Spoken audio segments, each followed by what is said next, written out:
जय हिंद। साथियों, मैं हूं अंकित। स्वागत है आपका अपने चैनल संसार स्कोप पर। दोस्तों, अमेरिका और ईरान के बीच तनाव अभी खत्म नहीं हुआ है। ट्रंप ने भले ही फिलहाल सीधे हमले का आदेश ना दिया हो, लेकिन अमेरिकी राष्ट्रपति ने साफ किया है कि ईरान के खिलाफ सभी विकल्प खुले हुए हैं। मींस कुछ क्लियर नहीं है कि हमला करेगा या नहीं करेगा, तो कैसे करेगा एंड कौन से हथियार यूज कर सकता है। तो साथियों, इन्हीं सब सवाल जो आपके और मेरे भी मन में चल रहे हैं, उसी पर चर्चा करेंगे फैक्ट के साथ। साथियों, अमेरिका के पास ईरान पर हमला करने की पूरी सैन्य क्षमता और तैनाती पहले से मौजूद है। मिडिल ईस्ट में अमेरिकी बेस, मिसाइल सिस्टम, ड्रोन और नेवी पहले से अलर्ट पर हैं।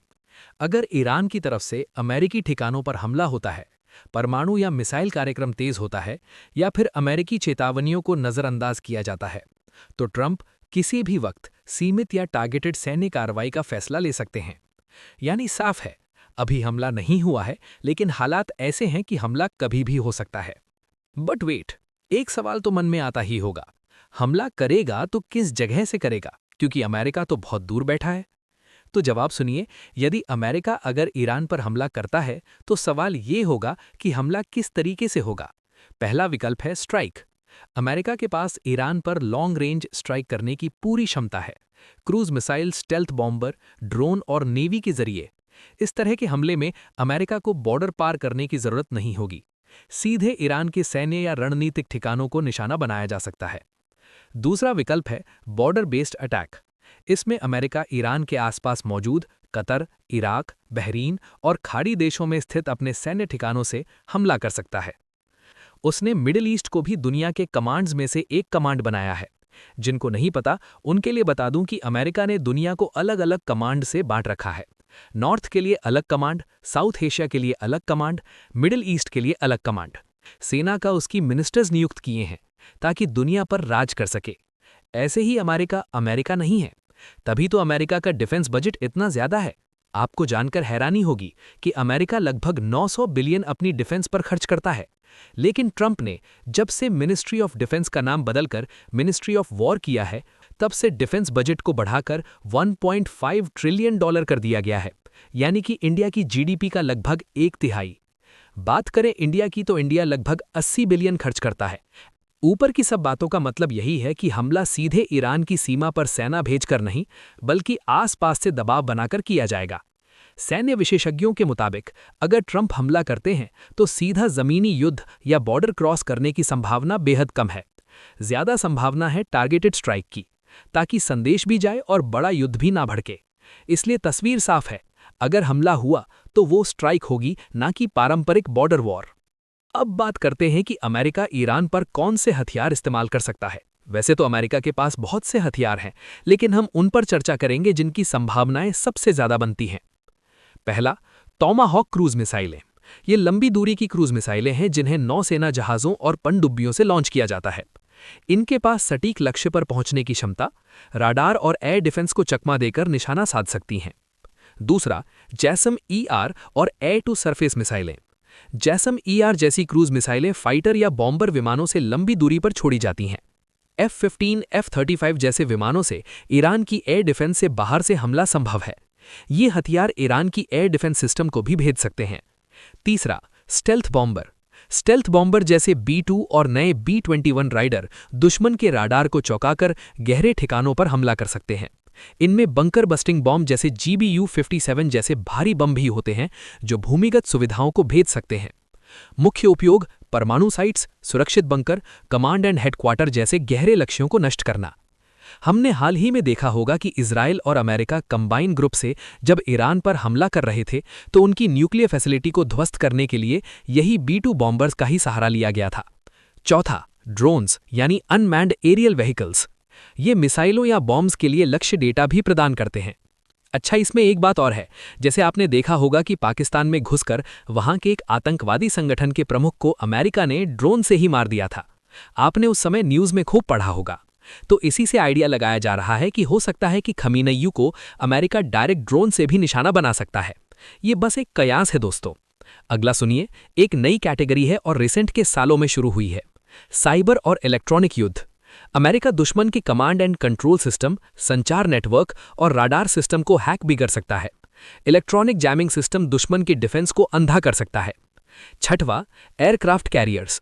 अमेरिका का यूएसएस एब्राहम लिंकन जैसे एयरक्राफ्ट कैरियर्स दुनिया के किसी भी पैराट्रॉपिकल जोन में फाइटर जेट्स भेज सकते हैं।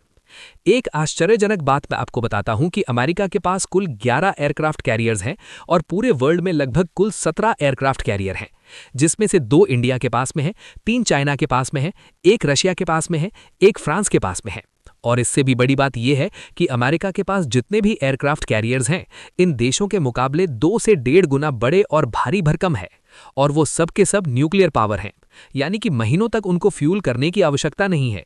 ये बात उसे अपने आप में खास बनाती है।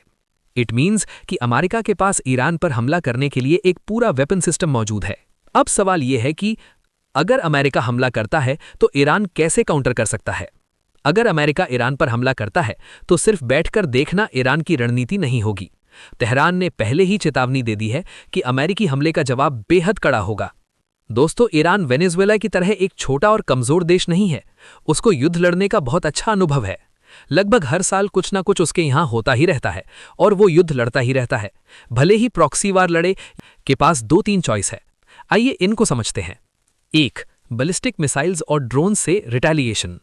बैलिस्टिक मिसाइल्स इतनी ज्यादा और इतनी एडवांस नहीं है कि अमेरिका तक गोला दाग सकें, लेकिन जो अमेरिका के बेसिस हैं मिडिल ईस्ट में, उनको जरूर निशाना बनाएगा। ऐसा मैं इसलिए कह रहा हूं क्योंकि जब इजराइल और अमेरिका के शेर प्रयास से ईरान के न्यूक्लियर फैसिलिटी पर हमला किया गया था, तो उसके जवाब में ईरान ने कतर में स्थित अमेरिका के बेस पर हमला किया था। और जैसा कि आप देख चुके हैं कि कतर का बेस अमेरिका का सबसे बड़ा बेस है। इसीलिए आपने सुना ही होगा कि मिडिल ईस्ट के कंट्री ट्रंप को मनाने में लगे हैं कि नहीं भैया, कोई हमला मत कर दीजिए, नहीं तो होगा तो हमको पड़ेगा। और ईरान मिडिल ईस्ट के देशों को कह के गोला दागता है, जैसे उसमें कतर में किया था। अब प्रॉक्सी वार की बात करते हैं। साथियों, इसका मतलब यह है कि ईरान डायरेक्ट वॉर ना लड़के किसी मिलिटेंट ग्रुप या ऐसे समूह जो मशीनरी हों, उनको पेमेंट करके पैसे देकर अमेरिका के खिलाफ लड़वाता है। ईरान का नेटवर्क केवल खुद की सेना तक सीमित नहीं है।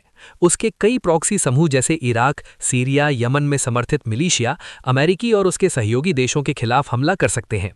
ये ग्रुप्स अमेरिकी ठिकानों या काफिलों पर ड्रोन, मिसाइल और बम हमले कर सकते हैं। तीसरा, स्ट्रेट ऑफ हॉर्मोज को ब्लॉक करना।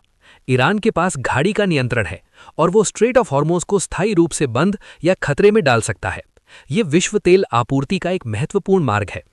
अगर ईरान इसे ब्लॉक करता है तो तेल की कीमतें आसमान छू सकती हैं और वैश्विक अर्थव्यवस्था पर प्रभाव पड़ेगा। इस तरह के हमले अमेरिका को सीधे जवाब देने की तुलना में अधिक प्रभावी और अप्रत्याशित हो सकते हैं। अगर अमेरिका अटैक नहीं कर रहा तो वजह क्या है? अभी ज़मीनी हकीकत यह है कि अमेरिका अपने कुछ सैनिकों को मिडल ईस्ट से पीछे बुलाने लगा है और ईरान का एयर स्पेस दोबारा खोल दिया गया है। ये संकेत सीधे बताते हैं कि फिलहाल तुरंत हमला करना अमेरिका की प्राथमिकता नहीं है। वजह जानेंगे, और लास्ट 2 कारण तो बहुत गंभीर और सोचने वाले हैं, तो लास्ट तक जरूर देखिएगा और अपना राय भी कमेंट्स में दीजिएगा। पहली वजह, सरप्राइज फैक्टर खत्म हो गया। अगर अमेरिका हमला करता तो सबसे पहले एयर स्पेस बंद रहता, सैनिक आगे बढ़ते और नेवल मूवमेंट तेज होती। लेकिन यहाँ उल्टा हो रहा है। जब सैनिक कम किए जा रहे हों तो इसका मतलब होता है अटैक विंडो फिलहाल बंद है। दूसरी वजह, हमला आसान नहीं है। ईरान कोई छोटा टारगेट नहीं है। उसके पास बैलिस्टिक मिसाइलें, ड्रोन नेटवर्क और पूरे मिडल ईस्ट में फैले प्रॉक्सी ग्रुप्स हैं। अगर अमेरिका हमला करता है तो जवाब सिर्फ ईरान से नहीं बल्कि इराक, सीरिया, यमन और खाड़ी क्षेत्र से भी आ सकता है। यानी एक स्ट्राइक पूरे इलाके को युद्ध में झोंक सकती है। तीसरी वजह, तेल और ग्लोबल इकोनॉमी। ईरान अगर जवाब में हॉर्मुज ऑफ स्ट्रेट को खतरे में डालता है तो दुनिया का करीब 20% तेल ट्रैफिक प्रभावित होगा। इसका असर सीधे अमेरिका, यूरोप और भारत तक जाएगा। अमेरिका अभी ऐसा रिस्क नहीं लेना चाहता जिससे तेल की कीमतें और महंगाई फिर से बेकाबू हो जाए। एक और बड़ी वजह जिसकी वजह से अमेरिका ईरान पर सीधा सैन्य हमला अभी टाल रहा है, वो है ईरान और रूस के बीच गहरा सैन्य सहयोग। अमेरिका और यूरोप ने कहा है कि ईरान रूस को हथियार और तकनीक दे रहा है, खासकर कॉम्बैट ड्रोन्स और यूएवी तकनीक जो रूस यूक्रेन युद्ध में इस्तेमाल कर रहा है। और सबसे बड़ी बात यह है, ईरान आज उस स्थिति में है जहां उसके पास high level enriched uranium, advance centrifuge technology और डिलीवरी सिस्टम्स मौजूद हैं। यानी ईरान परमाणु बम बना चुका है ऐसा नहीं, लेकिन बम बनाने की दहलीज तक पहुंच चुका है। यही सबसे बड़ा डर है। अब सोचिए, अगर आज अमेरिका ईरान पर हमला करता है तो ईरान के पास एक बहाना मिल जाएगा। बहाना ये कहने का कि अब हमें परमाणु हथियार चाहिए अपनी सुरक्षा के लिए, और इसके बाद ईरान खुले तौर पर न्यूक्लियर हथियार बनाने के फैसले की घोषणा कर सकता है। अटैक का उल्टा इफेक्ट। आज हमला करने का मतलब होगा ईरान की जनता को एकजुट कर देना, हार्डलाइनर्स को ताकत दे देना और न्यूक्लियर प्रोग्राम को सीक्रेट से खुले युद्ध मोड में डाल देना। यानी जिस चीज से अमेरिका डरता है, हमला वही चीज तेज कर देगा। फ्यूचर का न्यूक्लियर नाइटमेयर। ट्रंप और यूएस प्लानर्स ये जानते हैं कि अगर ईरान एक बार ऑफिशियल न्यूक्लियर वेपन स्टेट बन गया तो फिर मिडिल ईस्ट में आर्म्स रेस शुरू हो जाएगी। सऊदी अरेबिया, टर्की, इजिप्ट सब न्यूक्लियर रास्ता अपनाएंगे और अमेरिका का दबदबा कमजोर पड़ जाएगा। इसलिए आज का हमला कल की सबसे बड़ी समस्या बन सकता है। तो दोस्तों, आज के लिए इतना ही मेरी ओर से। अब आपकी बारी है। क्या आपको लगता है कि अमेरिका सही समय का इंतजार कर रहा है या फिर ईरान को और ताकतवर बनने का मौका दे रहा है? अपनी राय कमेंट में लिखिए। वीडियो को लाइक करें, शेयर करें और चैनल को सब्सक्राइब करें। कमेंट्स में अपना ओपिनियन जरूर बताएं, हम आपके थॉट्स पढ़कर डिस्कशन को और एंगेज करेंगे।